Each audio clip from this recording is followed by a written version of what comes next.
Okay, so assessments versus appraisals. I get this question all the time, especially when people are looking to sell their home or refinance their mortgage. They look up their assessed value of the property and don't understand why it's so much lower compared to what they think the market value is. The reason is pretty simple. Assessments are conducted by the town to gauge the property value for tax purposes, and appraisals are done by a homeowner or a bank to gauge the value of the property today and what it could sell for on the market. Typically, assessments only happen once per year, and the assessor bases his opinion of value on public records. They typically don't do an interior inspection of the property, look at the finishes, or see all the upgrades that you've made since you've been there. They only look at previous tax records and what permits you've pulled compared to general information like square footage and bedroom bathroom count compared to recent sales. Because they don't go into as much detail, assessments are usually much lower than appraisals. Also, since they only do them once per year, usually at the beginning of the year, a lot of things can happen in the market during that time, let's say from January to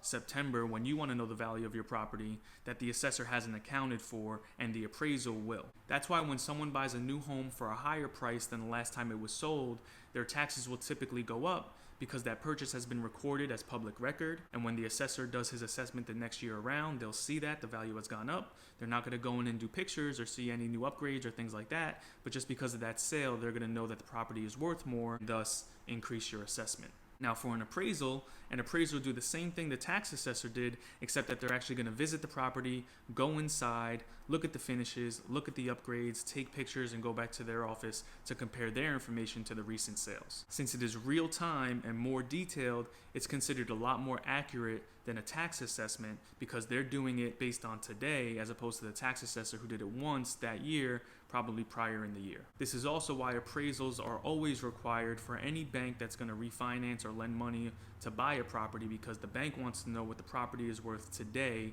based on the money that they're lending for it. So don't think your assessed value is the same as your appraised value. You actually want your assessed value to be a little lower because that's what you get taxed on. So if it comes in a little bit lower, that's fine. It'll keep your taxes low too. And we all know property taxes are a pain, especially here in Jersey. So that's the difference between appraisals and assessments. As always, if you have any questions at all, feel free to hit me up. I'll talk to you soon.